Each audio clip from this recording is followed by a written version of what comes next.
بقول لك ايه يا ابو يوسف؟ امم بقول لك ايه، اخواتي واصحابي وامي قاعدين لمين لمه وبيقولوا لي ما تيجي تقعدي معانا شويه، وانا عايزه اروح اقعد معاهم شويه عشان انا مكبوت افك عن نفسي حبه واقعد معاهم بقى اهزر واضحك، وانت خليك قاعد مع العيال. والله خلي العيال تروح تهزري وتضحكي وانا اقعد انا مع العيال زي بعض. انت مكاني، ما انا ببقى قاعده بيهم وانت ماشيين. ماشي روح. اروح. استنى. ايه خد تعالى. ايه انت هتروح ايدك فاضيه على الناس اللي هناك دي؟ خد. حط لهم عصير ولا هات لهم حاجه؟ خد. لا ما تجيبش عصير، خد هاتي فكه. خد الكيسين فكه وانت رايحه لهم، وما تجيش من هناك الا لما اجي اجيب. الله عشان تنجم. ما تمشيش لوحدك. روح. هي الجيم هتكون والليل.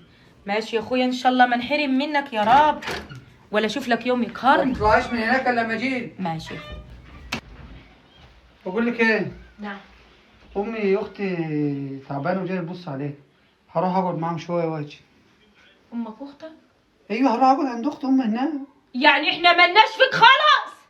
تقعد مع عيالك ابدا يوم حته يوم اجازه تقول لي امي واختي، بدل ما تقول لي تعالي معايا، بدل ما تقول لي لبسي العيال وتعالي هنتغدى عند امي واختي. لبسي العيال ايه يا اختي؟ ايه وتعالي معايا. يا شيخه والله من رايق. هو ما فيش يوم لينا خالص؟ بس ما فيش يوم لينا اجازه؟ مش رايق حتى اليوم الاجازه يا ربي. والله من رايق.